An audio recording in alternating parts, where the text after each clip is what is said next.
Segala demi perjuangan mendapat harta dan kuasa. Segala maki hamun sudah menjadi suci. Itulah perjuangan DAP kini dan semasa, hilanglah segala prinsip dan integriti. Pantun Awang Hashim telah menyebabkan kekecauan terbaru di Dewan Rakyat. Dewan Rakyat sekali lagi menjadi medan perbahasan panas apabila Datuk Awang Hashim, Wakil Perikatan Nasional Pendang, menyampaikan sebuah pantun 4 kerat yang menyasarkan DAP semasa sesi pertanyaan lisan. Tindakan Awang menyampaikan pantun itu mencetuskan kemarahan Wakil Rakyat DAP termasuk RSN Raya, PH Jelutung, Chong Zemin, PH Kampar, dan S. Kesavan, PH Sungai Siput. Raya segera bangkit dan menuduh pantun tersebut sebagai tidak beradab. Beliau meminta timbalan Speaker Dewan Rakyat Datuk Muhammad Shahar Abdullah supaya mengambil tindakan dan meminta Awang menarik balik pantun yang dianggap melanggar etika perbahasan. Chong Zemin turut menyokong pendirian Raya dengan menegaskan bahwa pantun itu melanggar peraturan mesyuarat Dewan Rakyat 36/6 yang melarang tuduhan buruk atau sangkaan jahat terhadap mana-mana parti atau ahli parlimen. Kata Chong dengan tegas, kita tidak boleh membuat sangkaan jahat terhadap parti atau ahli lain dalam Dewan ini. Saya minta pantun itu ditarik balik. Namun, Awang mempertahankan kenyataannya dan menegaskan bahwa pantun tersebut tidak ditujukan kepada mana-mana individu, tetapi hanya kepada sebuah organisasi. Jelutung tadi mulakan dengan pantun, jadi saya pun membalas dengan pantun. Katanya merujuk kepada Raya yang memulakan sesi tersebut dengan pantun. Awang turut mempersoalkan mengapa pantun yang ditujukan kepada organisasi tidak dibenarkan, memandangkan beliau tidak menyebut nama individu secara spesifik. Kekecauan berlangsung selama hampir 3 menit dengan pertikaman lidah antara Awang, Raya, dan Chong sebelum Muhammad Shahar akhirnya campur tangan untuk meredakan situasi.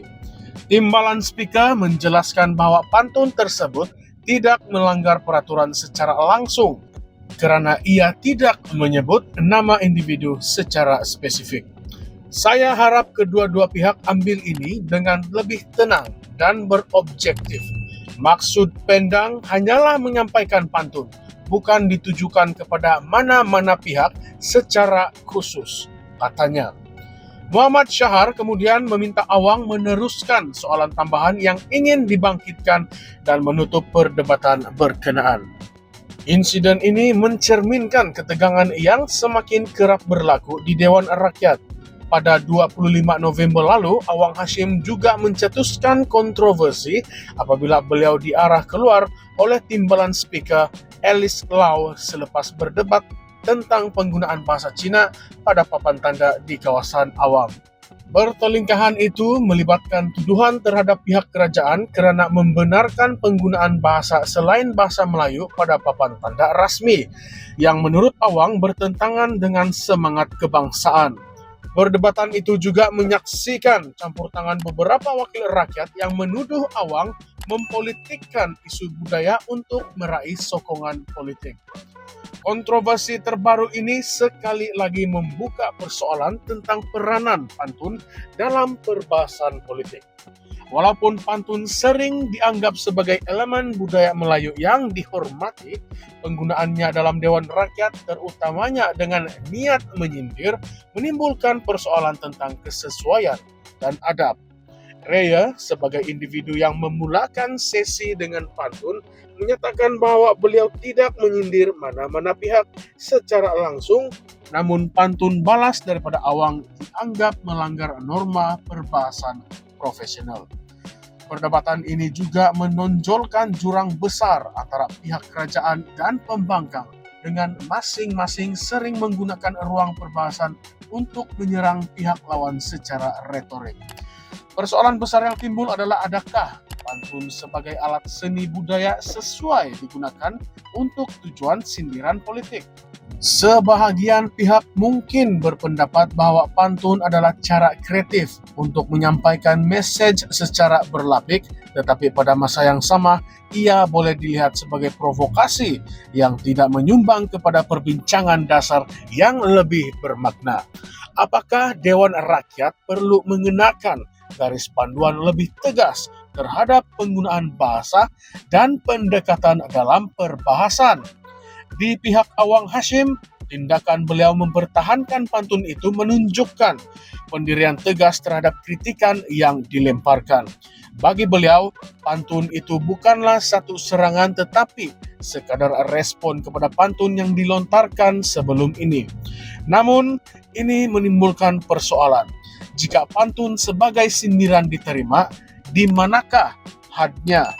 Adakah ini membuka pintu kepada budaya perbahasan yang lebih agresif di masa hadapan?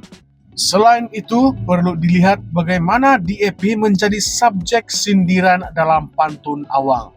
Sejak sekian lama, DAP sering menjadi sasaran serangan retorik daripada pihak pembangkang, terutamanya Perikatan Nasional PN dan PAS.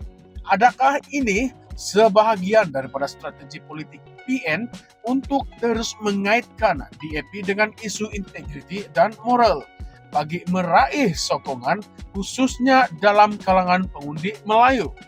Atau adakah tindakan ini hanya akan memperdalamkan jurang perpecahan politik dan etnik di negara ini? Sebagai penutup, insiden ini bukan sekadar tentang sebuah pantun, tetapi juga simbol kepada cabaran besar dalam politik Malaysia. Bagaimana memastikan perbahasan di Dewan Rakyat berjalan secara profesional, beradab, dan tidak mengalihkan perhatian daripada isu-isu utama yang lebih relevan kepada rakyat. Audience Current Sphere MY, apakah pandangan Anda semua?